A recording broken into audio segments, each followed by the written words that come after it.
Assalamualaikum warahmatullahi wabarakatuh. Pada pertemuan ini, pada video pembelajaran ini, saya akan membuat tutorial langkah-langkah menyelesaikan siklus akuntansi perusahaan dagang menggunakan aplikasi Mayop versi 19.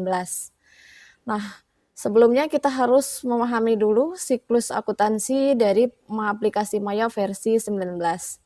Siklus akuntansinya dimulai dari yang pertama, setup data awal, kemudian import daftar akun, lalu dilanjutkan dengan entry transaksi, entry adjustment, dan kita tampilkan laporan keuangan. Nah, untuk step pertama, kita selesaikan dulu step pertama yaitu setup data awal. Pada setup data awal ini, data yang akan kita persiapkan adalah yang pertama, company information, kemudian linked account, kemudian setting pajak. Selanjutnya, buat kartu, piutang, utang, dan persediaan. Oke, kita coba dulu di step pertama yaitu setup data awal. Ini adalah tampilan aplikasi Mayop versi 19. Keunggulannya adalah ini adalah versi edukasi. Jadi aplikasi ini akan tetap aktif file data kita walaupun melewati 30 hari. Kita tetap bisa berlatih, kita tetap bisa praktek menggunakan aplikasi ini tanpa mengulang data dari awal. Nah, saya jelaskan terlebih dahulu fungsi dari menu yang ada di dalam aplikasi Mayop versi 19. Yang pertama adalah menu open. Menu open digunakan untuk membuka file data perusahaan yang sudah pernah kita buat. Yang kedua, menu create. Kita gunakan untuk membuat file data baru perusahaan. Yang ketiga, explore. Digunakan untuk melihat beberapa contoh transaksi perusahaan yang disediakan oleh aplikasi Mayop versi 19. Yang keempat adalah What's New. Ini untuk melihat beberapa versi terbaru yang dirilis oleh aplikasi Mayop versi 19. Terakhir adalah Exit. Exit kita gunakan untuk keluar dari aplikasi Mayop versi 19. Oke, itu beberapa kegunaan menu yang terdapat pada tampilan Mayop Accounting Plus 19 versi edukasi. Oke, kita lanjut ke berikutnya. Kita masuk ke siklus akuntansi menggunakan aplikasi Mayop versi 19. Nah, kita fokus ke perusahaan dagang. Jadi, biar transaksinya kita fokus saja di transaksi perusahaan dagang. Nah, kita lihat kembali siklus akuntansi. Yang pertama adalah setup data awal atau buat data perusahaan. Mari kita praktekkan dalam aplikasi Mayop. Nah, kalau kita buat file data baru, maka kita pilih menu Create. Silahkan diikuti dengan menekan menu Create. Pada kolom Introduction, kita lanjutkan, Next. Kemudian pada Company Information, kita tidak perlu mengisi serial number pada 12 digit, karena ini adalah software asli yang dikeluarkan dari aplikasi Mayop. Sementara aplikasi kita adalah aplikasi edukasi, jadi tidak perlu memasukkan serial number. Nah, kita masuk ke enter information about your company. Yang pertama, kita masuk di company name. Company name adalah nama perusahaan. Maka kita masukkan UD Buana. Selanjutnya, kolom EBN bisa dikosongkan. Kemudian di kolom address atau alamat, kita masukkan Jalan Cempaka Putih. Oke. Jalan Cempaka Putih. Selanjutnya, phone number. Ini silahkan diisi dengan nomor handphone kita masing-masing untuk mempercepat dan mempermudah praktek kita. Kita masukkan. Kemudian, fact number. Jika fact-nya berbeda dengan phone number, maka kita ketik ulang. Namun, jika nomor fact-nya sama, maka cukup kita copy. Ini kebetulan nomor fact yang kita ketikkan berbeda. Kemudian email. Email kita ketikkan cempaka@gmail.com. @gmail.com. @gmail.com. @gmail.com. @gmail.com. @gmail.com. @gmail.com. @gmail.com. @gmail.com. @gmail.com. @gmail.com. @gmail.com. @gmail.com. @gmail.com. @gmail.com. @gmail.com. @gmail.com. Oke, setelah selesai kita mengisi company information atau informasi perusahaan, kita bisa menekan tombol next. Oke, sekarang kita masuk ke accounting information atau informasi akuntansi. Di sini kita diminta memasukkan periode akuntansi. Yang pertama adalah current financial years atau periode keuangannya kita masukkan 2022. Selanjutnya last month kita masukkan Desember. Kemudian periode berjalan atau conversion month-nya kita masukkan Desember. Lalu, number of accounting period kita pilih 12 karena satu tahun ada 12 bulan. Atau kita menggunakan periode 12 bulan. Selanjutnya, setelah selesai kita mengisi accounting information, kita bisa menekan next. Oke. Nah, di sini kita diminta untuk mengkonfirmasi informasi akuntansi yang kita ketikkan tadi, apakah sudah benar atau belum. Apabila sudah benar, kita bisa melanjutkan dengan menekan next. Namun, apabila belum benar, kita dapat menekan dengan back. Ya, dapat menekan tombol back untuk mengulangi atau memperbaiki data transaksi data keuangan kita yang salah. Nah, apabila kita tekan next, artinya seluruh data sudah benar. Dan tidak apabila sudah next, data tidak bisa diperbaiki lagi. Maka sebelum tekan next, alangkah baiknya kita memeriksa terlebih dahulu apakah data yang kita ketik tadi sudah benar atau belum. Oke, apabila kita cek sudah benar, maka kita tekan next. Selanjutnya, kita diminta untuk masuk ke step account list. Kita diminta untuk memilih akun yang ingin kita bangun atau akun yang ingin kita buat, ya apakah yang pertama itu kita menggunakan akun yang ada di aplikasi, yang kedua apakah kita ingin mengimpor dari Excel, atau yang ketiga apakah kita ingin mengetik satu-satu di dalam aplikasi ini. Nah, untuk mempercepat, kita pilih saja yang kedua. Ini kita impor dari Excel. Karena saya sudah menyediakannya di dalam Microsoft Excel. Nah, untuk tata caranya nanti di dalam Microsoft Excel, nanti akan saya jelaskan di video berikutnya. Setelah selesai, kita tekan Next. Oke, kita masuk ke step Company File. Nah, di sini kita diminta untuk membuat file perusahaan kita letakkan di mana? Kita pilih change untuk merubah posisi tempat yang kita inginkan. Misal, saya letakkan di dokumen. Maka dengan nama file UD Buana, lalu save. Setelah selesai, file data kita tersimpan, maka kita lanjutkan dengan menekan next. Oke, selesai sudah, kita masuk ke step conclusion. Nah, your company file has been created. Ya, nama perusahaan kita telah selesai kita tulis, maka kita siap menggunakan aplikasi ini. Kita pilih Common Center. Oke, kita lanjutkan. Kita masuk ke step yang kedua, yaitu entry saldo awal periode. Nah, untuk mengentri saldo awal periode ini, kita harus menyiapkan terlebih dahulu file data Excel karena kita memilih untuk mengimpor akun supaya kerja kita lebih cepat. Nah, untuk entry saldo awal periode ini, apabila kita mengimpor, kita harus menyediakan file data dalam bentuk Microsoft Excel yang sudah dirubah dalam ekstensi TXT. Nah, ini akan saya tampilkan file data Excel yang berisi daftar akun yang akan kita gunakan. Bisa dilihat. Nah, pada langkah awal kita harus menyiapkan terlebih dahulu file data atau daftar akun ya dengan format account number, account name, header, kemudian balance, lalu account TP. Nah, perlu diingat dalam pembuatan tabel ini tidak boleh diberi judul. Jadi saya tanpa menggunakan title ya, tanpa menggunakan judul. Kenapa kita tidak boleh memberi judul tabel ini? Karena nanti tidak akan terbaca dalam aplikasi Mayop. Yang terbaca justru di kolom judul, karena di kolom teratas. Nih, jadi anak-anak Ibu silahkan mengikuti format yang Ibu berikan. Yang pertama adalah account number, account name, header, balance, quantity. Kemudian account number silahkan diisi dengan nomor akun ya, nomor akun yang tertera pada soal transaksi masing-masing. Kemudian akun name diisi dengan nama akun. Kemudian header kita kosongkan saja. Selanjutnya kolom balance. Balance berisi saldo neraca yang ada pada neraca awal. Kemudian akun tipe. Akun tipe adalah tipe dari daftar akun masing-masing.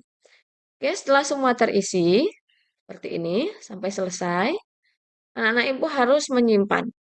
Menyimpan dalam bentuk ekstensi txt. Caranya adalah file, kemudian save as, kemudian kita pilih di mana ingin kita simpan. Misal, ibu akan meletakkan di dokumen. Nah, kita buat daftar akun UD Buana tahun 2021. Misal kita kelas A. Kita letakkan di kelas A supaya filenya tidak tertukar. Kemudian, jangan lupa mengganti ekstensinya. Save as tipe-nya harus kita ganti dengan txt atau text tab delimited. Nih, ya. Silahkan diganti dengan text tab delimited. Kita pilih. Kemudian kita simpan. Ya, kita simpan. Bentar. Kita buat folder dulu. Daftar akun.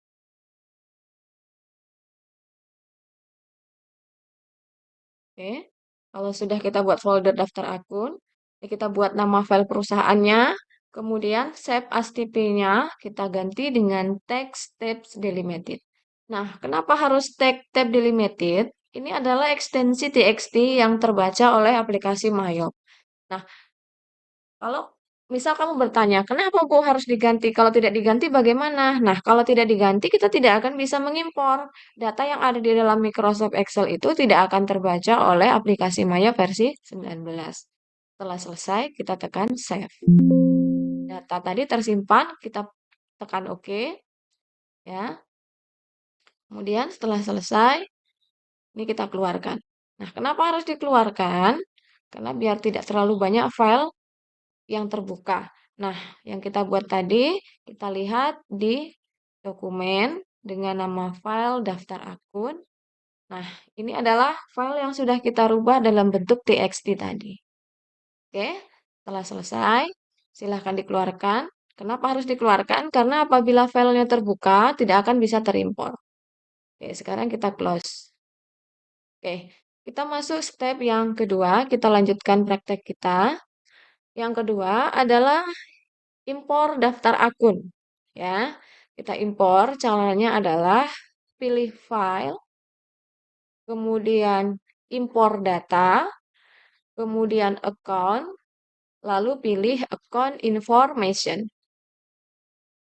Oke, perhatikan pada impor file, kita pilih dulu masing-masing impor akunnya, yang di bawah duplikat record diganti dengan update existing record. Oke, setelah selesai, yang kedua, di atas ini biarkan saja, tidak perlu diganti. Oke, kita sudah selesai, kita tekan continue untuk melanjutkan. Oke, sekarang kita akan mengimpor akun yang sudah kita rubah dalam bentuk txt tadi. Nah, saya menyimpan dalam folder daftar akun dengan nama file daftar akun UD Buana tahun 2020 kelas A. Nah, saya open. Kemudian, ini kita diminta untuk memindahkan import file ke matching import file. Nah, ini artinya data yang berada di sebelah kanan akan berpindah di sebelah kiri. Yang sebelah kanan ini adalah file yang ada di Excel. Nah, sementara data yang di sebelah kiri ini adalah data yang akan masuk ke dalam aplikasi Maya versi 19. Oke, silahkan. Lalu tekan Match All. Oke, setelah Match All, terpindah, terbaca, account number artinya sama dengan account number. Account name sama dengan account name. Header sama dengan header. Balance sama dengan balance. Account tipe sama dengan account tipe. Nah, sebelum kita mengimpor, pastikan data atau kata yang berada di kanan dan di kiri tabel harus sama. Harus sama makna dan artinya. Oke, setelah sama, benar, dan memiliki arti dan makna yang sama, maka kita impor. Oke, perhatikan. Nah, untuk melihat apakah data yang kita impor ini terimpor seluruhnya, maka bisa kita lihat pada import account, ini yang pada teks di atas ini seluruhnya harus masuk. Makanya ya, 36 ya, record imported without error. Jadi tidak ada yang error, kemudian tidak ada yang terlewati, ya tidak ada impor dalam peringatan. Ya, kita lanjutkan dengan oke. Oke, kita sudah selesai melakukan praktik pada step kedua. Caranya untuk melihat apakah akun yang kita impor tadi terimpor seluruhnya, itu bisa kita lihat pada setup, kemudian balance, account opening balance. Nah, ini adalah daftar akun beserta saldo yang sudah kita impor tadi ke dalam aplikasi Maya versi 19. Nah, untuk melihat balance atau tidak neraca awal kita yang kita impor, dapat kita lihat dari amount left to be allocated sama dengan 0. Artinya, ini sisi aktiva dan sisi pasifa sudah balance. Ya. Nah, apabila di sini muncul angka, artinya itu tidak balance, ya. Apabila muncul angka, itu tidak balance. Nah, bagaimana kita melihat berapa nominal angka yang tidak balance? Itu nanti akan masuk di akun historical balancing atau akun penyelisih, ya. Nah, yang kita impor ini sudah benar dan seluruhnya terimpor, maka tertulis amount left to be allocated sama dengan 0. Oke, apabila demikian, berarti sukses kita mengimpor daftar akun pada step kedua. Oke, setelah kita selesai membuat daftar piutang, membuat daftar utang, langkah berikutnya kita adalah membuat kartu persediaan. Caranya adalah pilih modul inventory, kemudian item list, kemudian new. Saya ulangi. Untuk membuat daftar persediaan, kita pilih modul inventory, item list, kemudian new. Item number diisi dengan nomor urut persediaan kita. Misal, kulkas 001. Enter. Name-nya adalah kulkas 001. Oke, kemudian kita harus melingkatkan daftar akun I buy this item. Saya membeli dengan akun ini, kita pilih. Nah, di sini kita pilih cost of goods sold. Oke, kita pilih I buy this item, kita pilih dengan cost of goods sold. Berikutnya, I sell this item. Kita pilih dengan akun sales. Selanjutnya, I inventory this item. Kita pilih merchandise inventory. Oke, ini kita kembalikan. Kita isi kembali. Oke, setelah selesai, kita masuk ke kolom buying detail. Pada kolom buying detail, ini yang perlu kita tulis adalah kolom buying unit of measure, kita tulis unit. Supaya di nama barang kita nanti ada nama satuannya. Kemudian number of item per buying unit 1. Kemudian teks kode Winbox PPN. Oke, kemudian kita berpindah ke selling detail. Lakukan hal yang sama, selling unit of measure, kita ketik unit. Kemudian number of item per selling unit, kita ketik 1. Kemudian teks kode when sold, kita pilih PPN. Oke, sudah selesai, kita tekan oke. Oke, ya. Selesai sudah kita membuat daftar kartu. Nah, sebelum kita lanjutkan ke step berikutnya, saya akan mengulangi lagi mengingatkan kembali dari siklus akuntansi menggunakan komputer. Yang pertama, adalah setup data awal. Nah, setup data awal ini meliputi yang pertama, setup data informasi perusahaan, berisi tentang nama perusahaan, alamat perusahaan, kemudian nomor handphone, nomor fax, email, dan alamat. Berikutnya kita setting kode pajak ya. Kode pajak. Berikutnya kita setting linked account. Setelah itu baru kita siapkan daftar kartu piutang, utang, dan persediaan. Nah, setelah selesai, kita tahap berikutnya adalah mengisi saldo utang, piutang, dan persediaan. Kita coba masuk ke saldo piutang, utang, dan persediaan.